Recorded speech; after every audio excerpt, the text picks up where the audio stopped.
Good evening, and welcome to 360 North's Rider Showcase. I'm your host, Scott Burton. Tonight on our program, our riders and actors take us from the streets of Anchorage to a snowy mountaintop and explore addiction, passion, a new relationship, and love's tipping point. Watch as our riders and actors take pros to new places right here on Rider Showcase.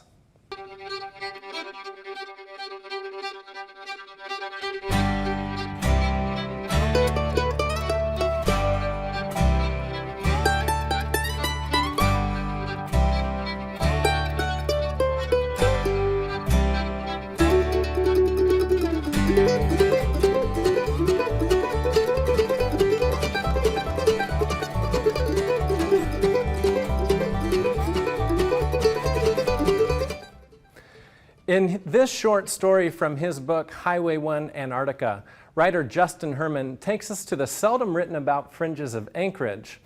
There, the narrator is forced to deal with his sister's train wreck of a boyfriend.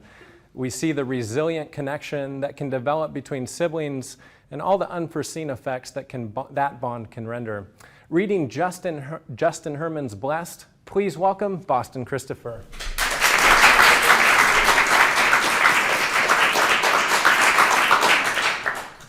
So my sister's boyfriend, Connor, the father of her 3-year-old Toby, gets out of a 30-day detox center the other day. What gets me is that everyone, and I mean everyone, I mean my mom and my mom's boyfriend, Carl, think it's just great, his effort to get clean. As if his other times in and out of these types of places and his failure to stay sober before don't mean anything now. As if, regardless of whether or not he were an addict, he weren't also an ass. Truth is, this guy doesn't have it in him to stay clean. And 30-day detox centers don't mean squat for long-term recovery anyway, which is a different matter altogether, but not a matter worth going into now. This kid Toby, this nephew of mine, I've avoided him as much as I could until just recently. I've avoided seeing him. I've avoided talking about him. I've avoided hearing about him and the kinds of little Caterpillar brand shoes and plastic dump trucks my mom and Carl get for him. I've had a lot of bad days dealing with my sister and her being involved with types like Connor. Not that I've thought of her as innocent for a long time. So when she wound up pregnant by him, that was it for me. I didn't want to have anything to do with that situation.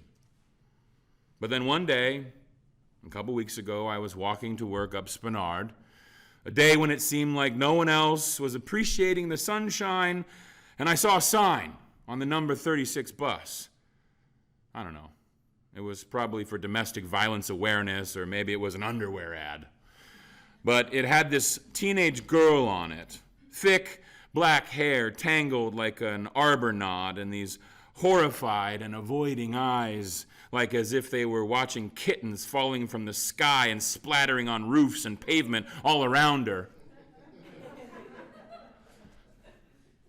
I know it was just a stupid ad, and the girl was just a model, but still I couldn't help but feel sorry for someone with eyes like that, real or not. So, I've been making an effort. What really gets me, though, is that first day out of detox. And Connor says about how much he misses and loves my sister and how he needs to spend time alone with her. It seems to me that if you haven't seen your own son in 30 days, maybe your top priority would be spending quality time with him or them both together, like a family. He says he wants to take her down to Homer for the weekend, do some fishing and whatnot. Though I am sure my sister will foot the bill since the guy doesn't have it in him to do steady work. My mom and Carl already had plans that weekend to go to a snow globe convention in North Pole. So my sister asked me to watch Toby.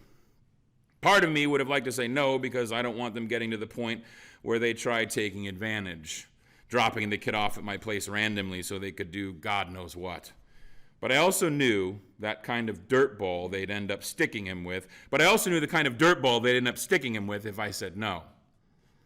I went by my sister's place to pick the kid up because I didn't want to chance it that Connor might step foot in my place. I don't trust the guy. I wouldn't doubt that he'd slip my Clash 45s under his shirt or leave a window unlocked for the next time he goes on a binge, which he will. Not that you need to dislike someone to steal their stuff. My sister, God love her, is not a bright girl. She has the vocabulary of a concussed parrot. Despite this, she is doing well for herself. She is a good-looking girl, which is something I have heard about more than I care to say since she was in junior high. She is an assistant manager at a boutique in the Diamond Center. And if she is qualified to do one thing in this world, and I mean this in the most loving way, it is selling translucent plastic jewelry. There are a lot of things in this world I don't fully understand, and one of them is why my sister lets guys like Connor drag her down. Believe me, there are things inside of me I'd like to let come out, but it wouldn't change anything between the two of them. When I got to my sister's place, the three of them were waiting outside, no doubt impatiently, by her Jetta. If I didn't know them, I might have thought they looked like a nice young family, the kind that gives you hope for our generation.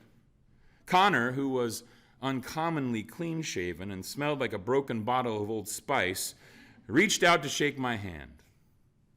I didn't want to cause a scene in front of the kid, so I accepted his hand, which jitters, even though he is 27. Like a frozen daiquiri machine. The next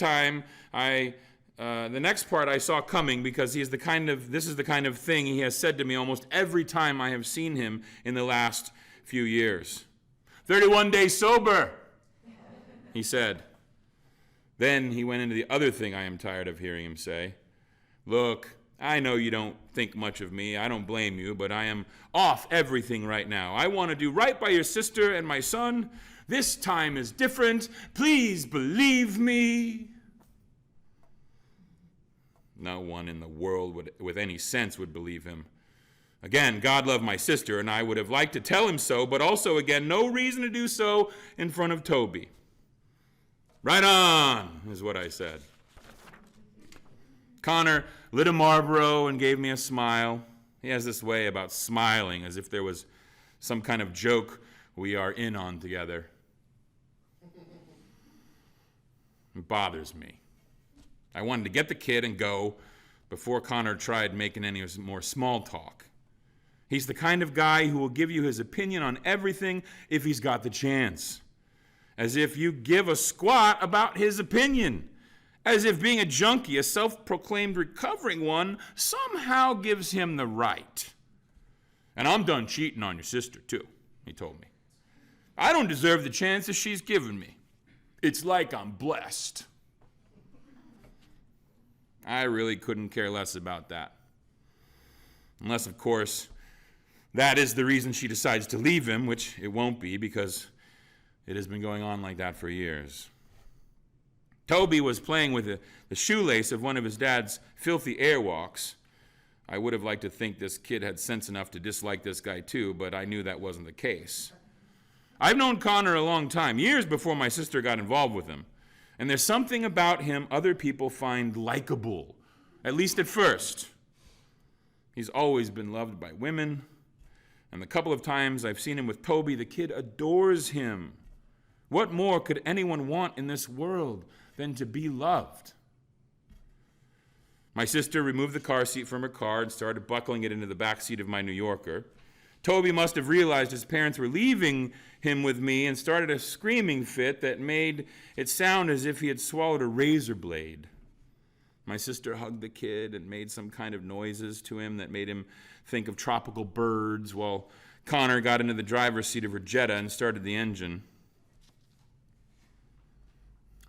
One summer, when I was 12 and my sister was 9, our parents sent us up to stay with our grandmother in a cottage on Lake Ontario.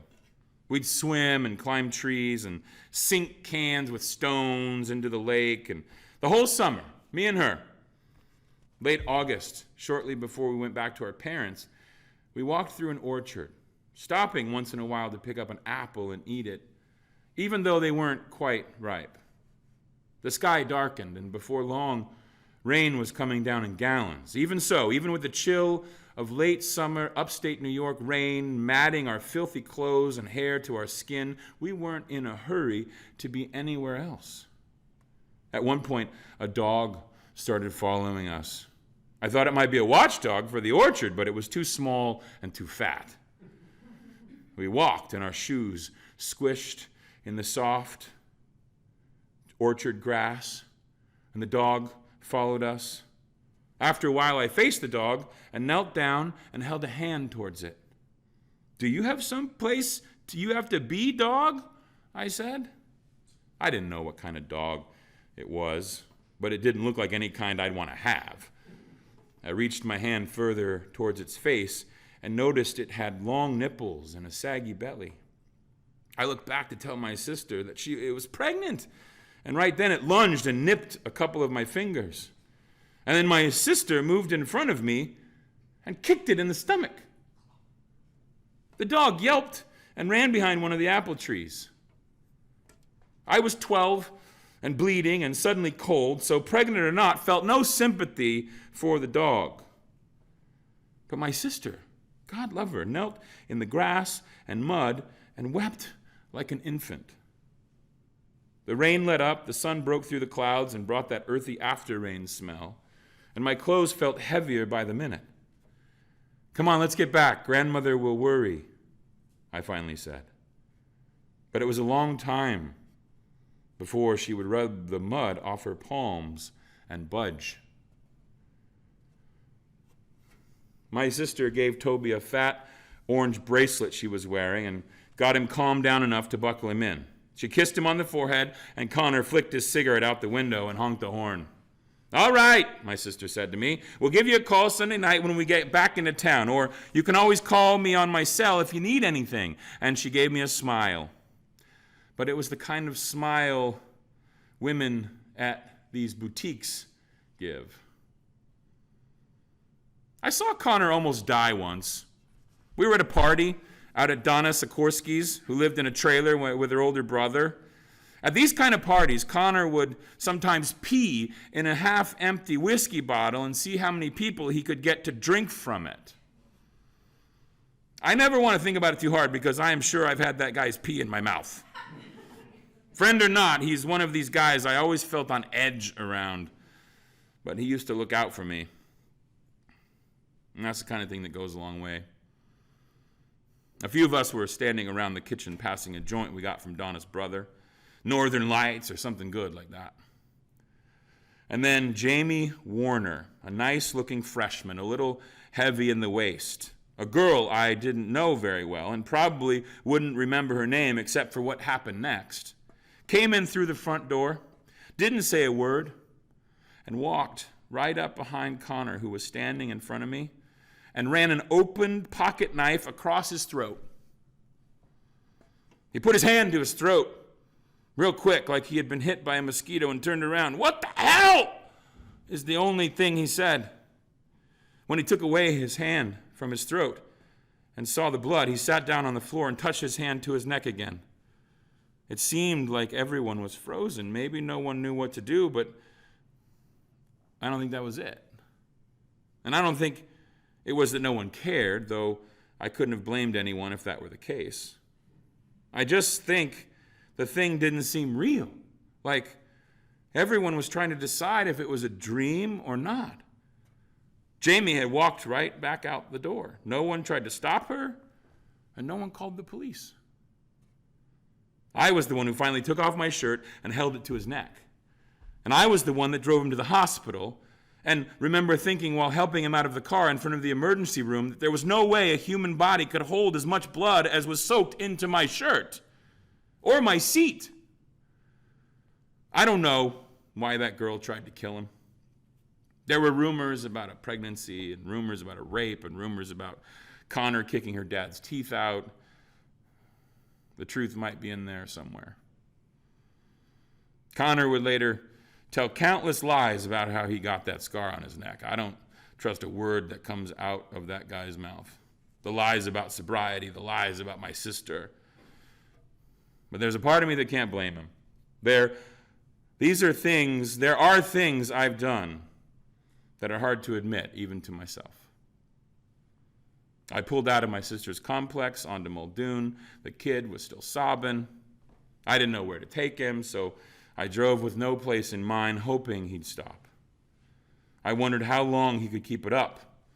And I knew if he was as stubborn as either of his parents, we might wind up in Canada before he quit, or fell asleep, or something. I could see his mother and his father in his face as he cried. I know people argue that a kid needs to be raised this way or that way, but I couldn't help but wonder as I watched the kid if any of that really matters.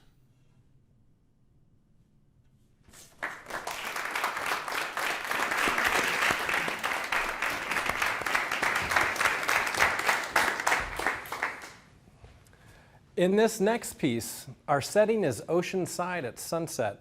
Writer Taylor Ciambra takes us into the intimate and often confusing time in a relationship where it either blossoms or withers. Reading Ciambra's filter, please welcome Alicia Hughes-Skandijs.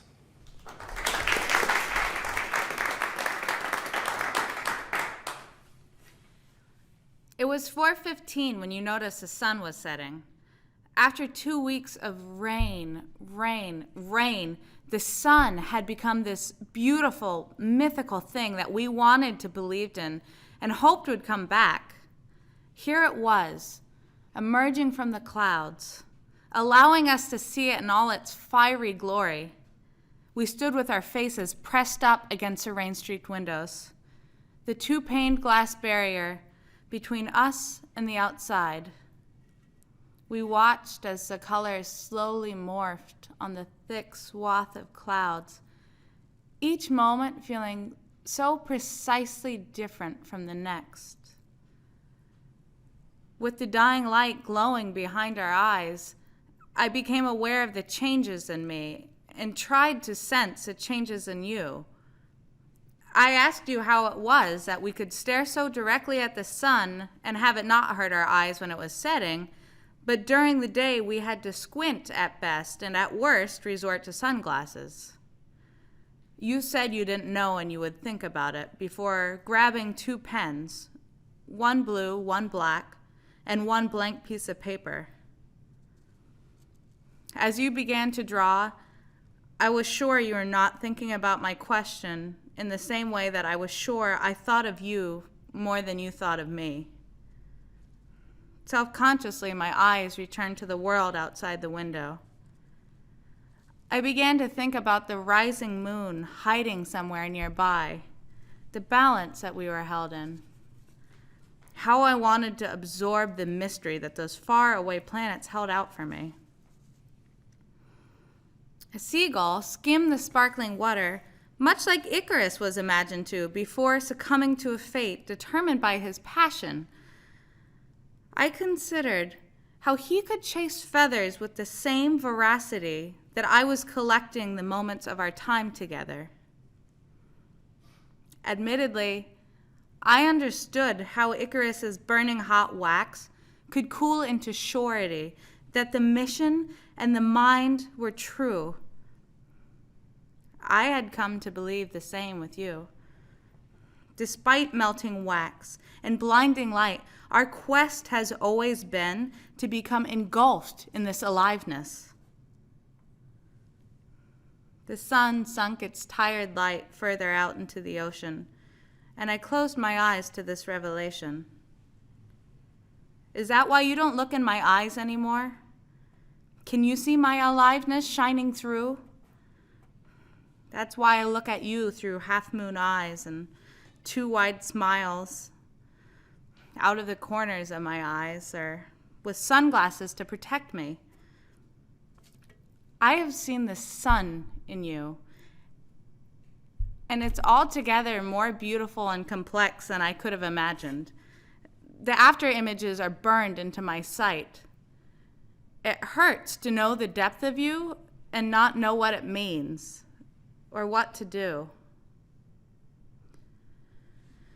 You're still drawing, and I wonder if you don't see the light in me at all.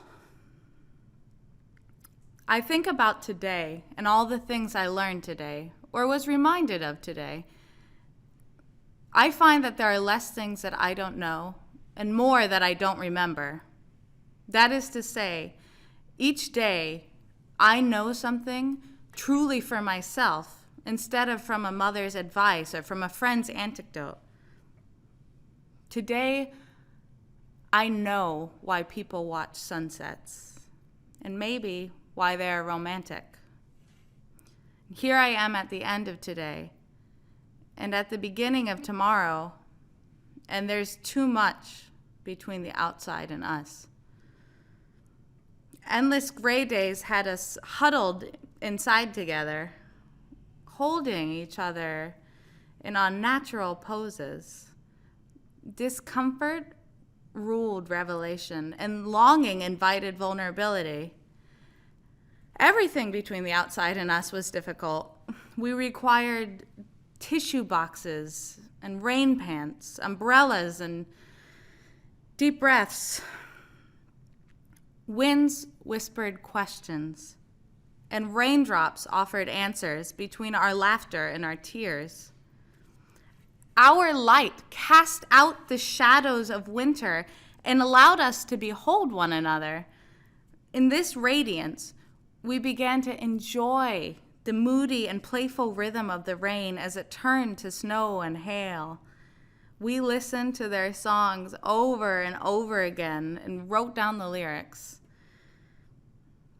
Each gray cloud had been full of the weather we needed to know each other. What realities would the sun illuminate now? You hand me a drawing with 3 circles, 2 arrows, and lots of scraggly shading in blue and black pen. As you explain to me that when the sun is lower in the sky, it goes through more air stuff, atmosphere, molecules, dust, pollution, whatever. The filter makes the sun easier to look at. When it's high in the sky and not at an angle like it is now, there's less stuff, less filter, which makes our eyes ache from the brightness.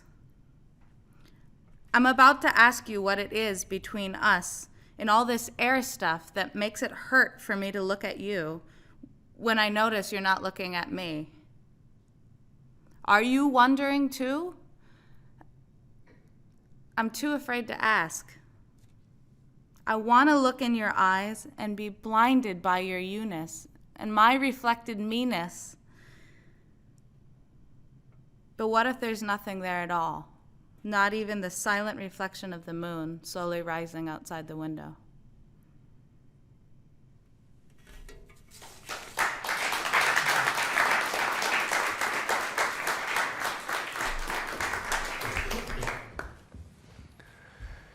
Our next selection by John Erben examines the life of the sometimes enigmatic ski bum. We get a glimpse into what drives skiers and snowboarders into an existence that wholly revolves around snow. Reading Erben's Deluge, please welcome Brandon Demery.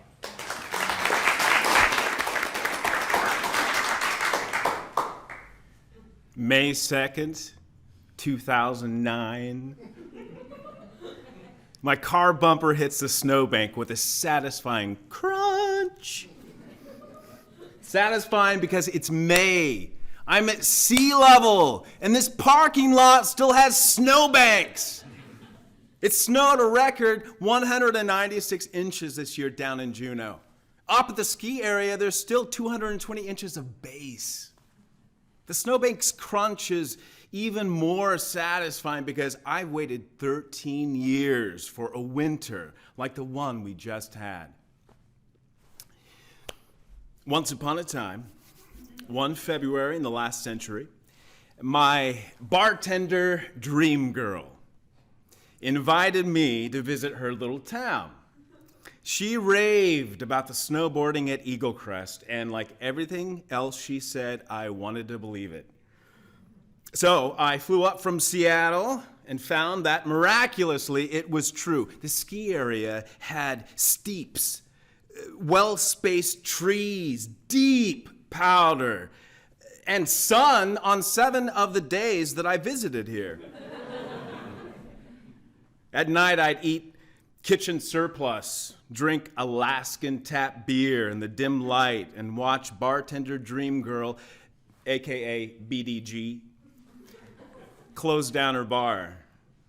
We'd put Stevie Ray Vaughan's Riviera Paradise on the stereo and Kissed by the Ice Machine while dime-sized snowflakes fell outside. I flew home, got packing. I left my job, car, and possibly my senses. My old girlfriend was already moving to a new job in Washington, D.C., where snow conditions suck. So at least that wasn't an issue. 3 weeks later, I was back in Juneau, living with BDG in a small hillside apartment that had been a mining-era brothel. It was bliss. 7 months later, my BDG dumped me for her Coke buddy, crushing my heart like a beer can. But like a good bartender tossing empties, she threw me in the right direction. You belong over at Rogers, she said. You just like those guys. So I moved onto the living room couch at Rogers Ski Bum Palace, a double-wide dive on the road to Eagle Crest. Roger, Chuck, and Herky had actual bedrooms, but they had no real privacy either. Once ski season began, there could be any number of guests inside. Often our friend and ex-housemate Dawn would park her van outside at the end of a long extension cord, forming an equally loud ski bum enclave in the yard. I know that October is the default season in Juneau and that October here can last from early August to mid-February. This took years to learn. I wasn't ready yet, and that fall was the longest, darkest, drunkest, rainiest fall of my life. But sometime in calendar November, it finally snowed and snowed. Then it snowed some more. I didn't have a car. I didn't even have a job beyond snowboarding. But after a hard day at the office, I could walk to the Bonnie Bray subdivision and shovel snow off roofs for beer, ramen, and Advil money. Eagle Crest was closed Tuesdays and Wednesdays, which I learned was the official ski bum weekend. Monday was our Friday, and the party always started, often in the parking lot, as soon as the lifts closed. For the next 2 days, snow would pile up on the mountain unmolested, setting us up for Big Thursday. It was an epic winter all the way to April. And when I took off for a 10-day road trip to Valdez for a ski competition, the trip was serendipitous too. An hour before I left, I learned that one of my roommates had crabs, and I dashed out before I had to clean the double wide. Then, in the late 90s, winter went away. Ocean currents had shifted, and the jet stream started hosing us with warm Pineapple Express storms straight out of Hawaii. Snow became a rare and precious gift. Some years, Eagle Crest would open in early December, then get rained down to mud and close before Christmas break. Often, there would be self-erasing 16-inch snowstorms that ended in 2 inches of rain. A couple of years, the area didn't even open until February. This weather pattern continued for over a decade. Some people bought snow machines or split boards to chase the rising snow line. Other people got careers, had kids, and contracted Jesus, drugs, or the internet as their personal savior. Many just got tired of waiting for snow and moved away. Then, last October, a clear, cold spell froze the ground solid at sea level. The following week, it started snowing, and by Veterans Day, Ski conditions were better than any time the previous season. So many people were hiking the mountain that the area rental shop opened 2 weekends before the lifts, which opened on schedule for the first time in years. When the December rains mysteriously failed to arrive and wreck Christmas break, the kids were puzzled, maybe even a little scared. Even the old-timers were skeptical at first, but finally the shock of recognition hit us. Winter was back. And not just any winter, but a full-on rager with cars crashing, schools closing, and folks we thought were dead showing up in the lift line. By January, people were doing inbound tree lines nobody had ridden in this century. Even the terrain park got good. We never had enough snow to build a 15-foot spine before. Suddenly, Eagle Crest felt like the center of the snow globe. People from all over the West showed up and tracks appeared on faces nobody had even bothered naming before. In February, the Absinthe crew showed up, dropped in for a day on the way to Haines, and stayed for 3 weeks. We had big-time European pros jibbing in the city gravel pit. One afternoon in the parking lot, I told my friend Kevin, hey, this place looks like Alta without all the people. And with more snow, Kevin said. In February, our snowpack bypassed Washington's Mount Baker for the first time in memory. Eagle Crest ended the season with more snow than any lift-served ski area in the world. It came not in multi-foot dumps, although I do remember consecutive Fridays with 18 inches of new, but in lots of small doses. It usually snowed 4 to 8 inches a day, but that happened almost daily for 8 weeks. Without either sunshine or rainfalls putting crust layers in the snow, the backcountry runs felt bottomless, even on 4-inch days. Boot packs like the Pittman's Ridge Trail became waist-deep trenches. Trees took on Dr. Seuss shapes, and if you could either find a shovel or something to jump off, the landings were like moon dust. A generic euphoria set in. Every night was like being a kid on Christmas Eve, too excited to sleep because you knew how great tomorrow would be. You knew you'd go out and shred deep snow until you were exhausted and still hadn't done every line you wanted. And the next day would be more of the same. Unless, of course, work intervened. The other reason I couldn't sleep last winter was that every night I had to figure out new ways to ditch work in the morning. One morning I got so flustered that I just phoned in as I drove up the hill and told the truth. Dave, I was going to say my daughter is sick, but really I'm going snowboarding. The best snow conditions in the world are a 5-minute walk from the lift. I've got to go now while it's good. This is why I moved here. I remember when just having a snowboard made you part of the tribe. If you saw a snowboarder hitchhiking, you'd pick him up automatically. More people snowboard now, and not every snowboarder is a great person, but I still believe that snowboarding makes every person better. I support everyone who snowboards and pretty much anyone who skis or snow machines as well. The regenerative powers of snow are universal and trump our silly differences. Not everyone likes snow, and I'm fine with that. I know that people ride boards on waves and pavement too. Boarding on any surface you can handle, other than perhaps molten lava or raw sewage, is probably a good idea. I snowboard to immerse myself in deep snow. And if you live for deep snow, I wish you a winter where you don't fly outside for better snow because better snow has flown to you.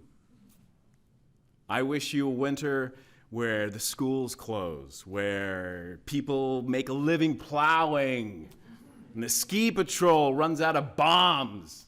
A winter so good that spring comes as a relief.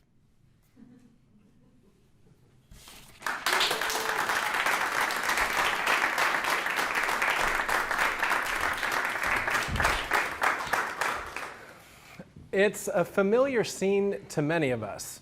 Your family grows with the addition of a new sister or brother. A single mom or dad gets a new lover. Transitions like this can be difficult enough for humans, but what if you're a cat? Our next piece by Rachel Riley exemplifies the difficulty situations like this entail. Reading And You Wonder Why. Please welcome Donnie Gott.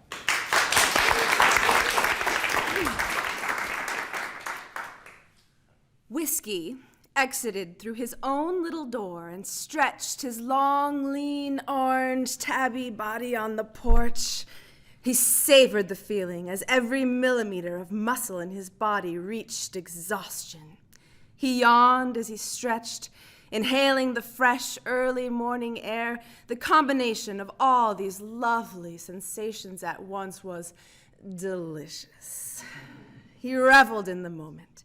Slowly, he relaxed his body. He went out into the day, full of promise. Whiskey was just nearing the corner of the house when he immediately retreated a few steps to spy upon a very interesting scene. It was playing out in the northwest corner of the large, unfenced backyard. Whiskey peeked through some overgrown weeds at a crow who was in a tussle with a chipmunk over one of the most beautiful specimens of earthworm any of them had ever seen. This worm was easily twice the size of any Whiskey had previously encountered in both diameter and length. Its enormous girth glistened in the sun. The worm looked fresh and inviting. No wonder neither creature was willing to give it up. It was magnificent. Just as Whiskey was setting up for the pounce, preparing to interrupt the fight and claim the prize for himself, a squirrel leapt into the fray from the neighbor's Japanese maple tree. Whiskey was so startled that he performed an unintentional backflip. Clumsily, he landed on his side. He scrambled to his feet, momentarily embarrassed as he recovered from one of his less graceful maneuvers. Suddenly, he knew, as clearly as he had understood anything, that he must have that worm. He watched, amazed, as the three jumped back and forth, taunting each other. They were all poking and calling. A squirrel? He thought. Everyone knows that squirrels are nervous and skittish by nature, and above all, non-confrontational. He couldn't believe the power this one worm held over them all. It would be the perfect thing to gift the lady human, Whiskey realized. Time and again, she had reacted icily to his offerings of his rear for her to inspect and caress. Maybe the giving of this worm would be the moment they could finally bond over. Whiskey was not one of those cats who showed a natural disdain for humans and other creatures. He was exceptionally friendly. He had lived happily for as long as he could remember with his man, Albert. It was just a couple of months ago that this woman, Shirley, had moved into their dwelling. The situation was beginning to stress Whiskey out a little. She did not seem to want to be friends with him. She did not respond to his many attempts to please her and mark her for his own. Regardless, he liked Shirley. Before she came, Albert would sometimes neglect to fill his food and water dishes, and since the appearance of Shirley, they were never empty. He wanted to show his appreciation in a new way, since rubbing fur on her clothes and offering her his ass wasn't working. This worm would be just the thing. He began to worry that the three animals might tear the succulent creature apart. Although that is exactly what he would normally wish to do with it, this time he needed to present it completely intact. in all its splendid glory. He decided to act fast. Quickly, he calculated timing and trajectories in his head. He sprang into action. Whiskey shot across the yard in what he was sure was a record-breaking jump and managed to land just outside the ring of critters. With one ballet-quality hind leg leap, he lifted himself right into the middle of the bunch. He touched down just as the worm was dropped by the crow, and for one hopeful second lay writhing in the cool, wet grass. Whiskey carefully snatched up the worm in his jaw and bounced one more time right over the stunned chipmunk and into the alder trees that lined the northern edge of the yard. For a moment, the crow, the squirrel, and the chipmunk sat, incredulous, frozen in shock. Quickly, they shook it off. The pursuit began. The three, now an army of the righteous, split up. The crow fled into the branches, and the furry fellows ran through the roots and undergrowth. Whiskey had a few seconds lead by now, and his adrenaline was pumping hard. This was almost too exciting, being chased by such a determined band of scavengers. He dared not try to dart across the yard. The crow could easily swoop down upon him, and he wasn't sure if he could outrun a squirrel. Their chittering grated on his nerves, and he usually just ignored them. Because he wasn't confident enough to run out into the open, he would need to keep to the trees. He would have to hope he didn't slip up, not even once. He just had to get as far as the front of the house.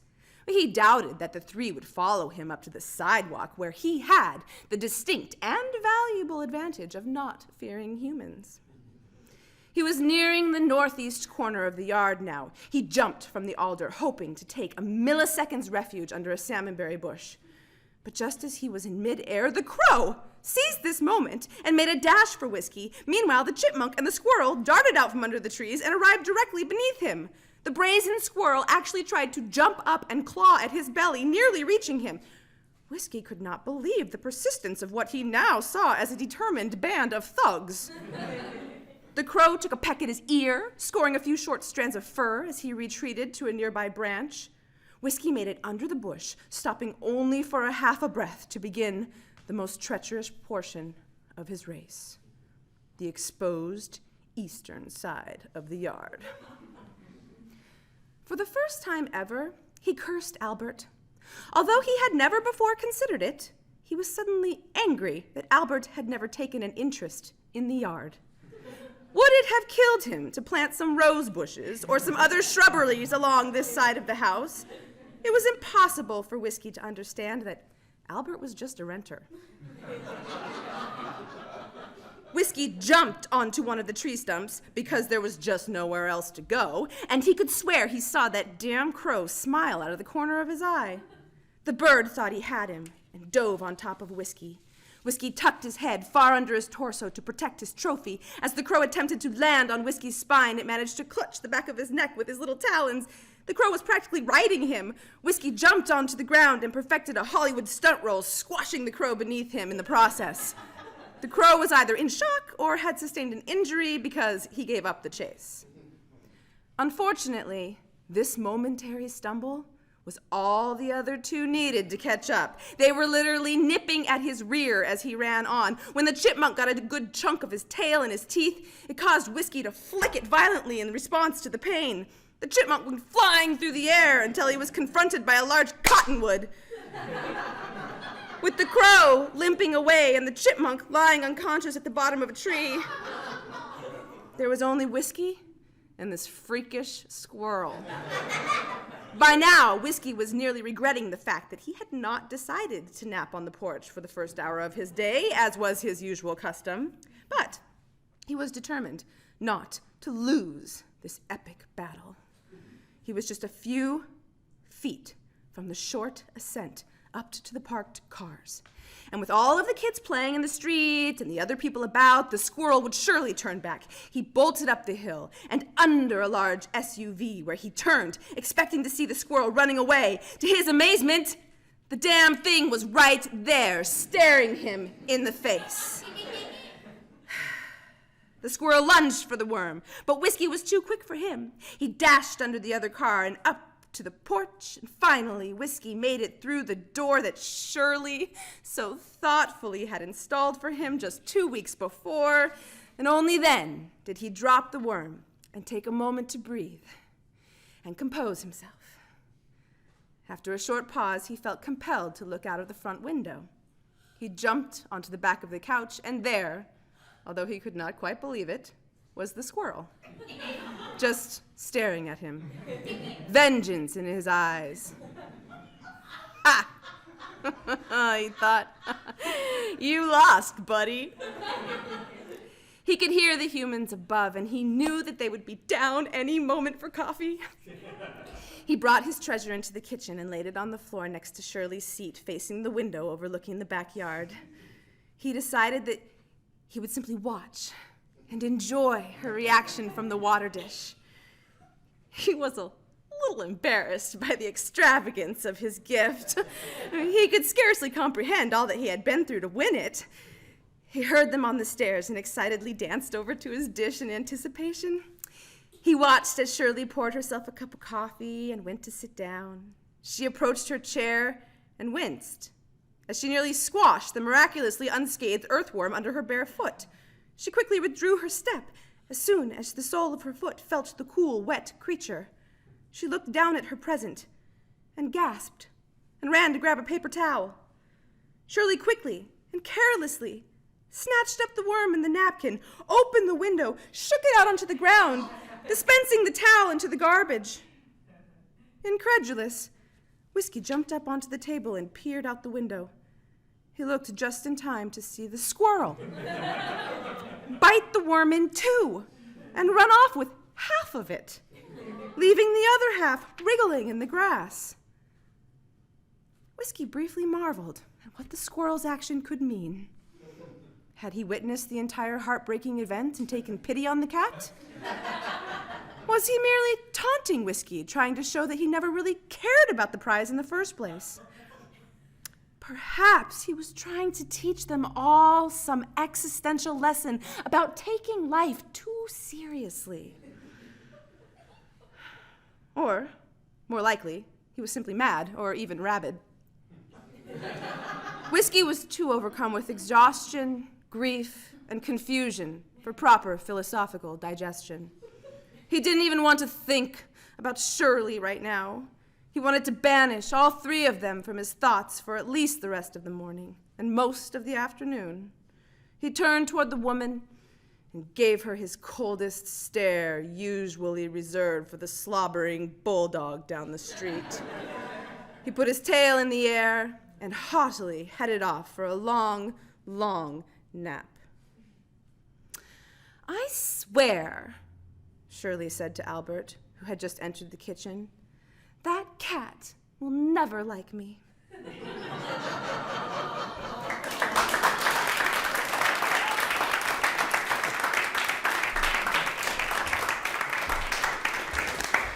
Well, unfortunately, that's all the time we have for this evening. Can we hear it again for all of our performers over here today? Thank you. And writers, can you please stand? Yeah. We have Taylor, Ciambra, John Erben, and Rachel Riley. And thanks to Justin Herrmann, who couldn't be here tonight. So thanks again.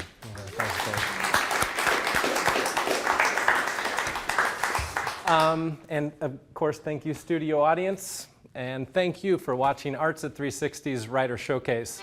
For more information on our writers and actors, to rewatch the program, or to learn how to submit to Writer Showcase, please go to 360north.org. Good night.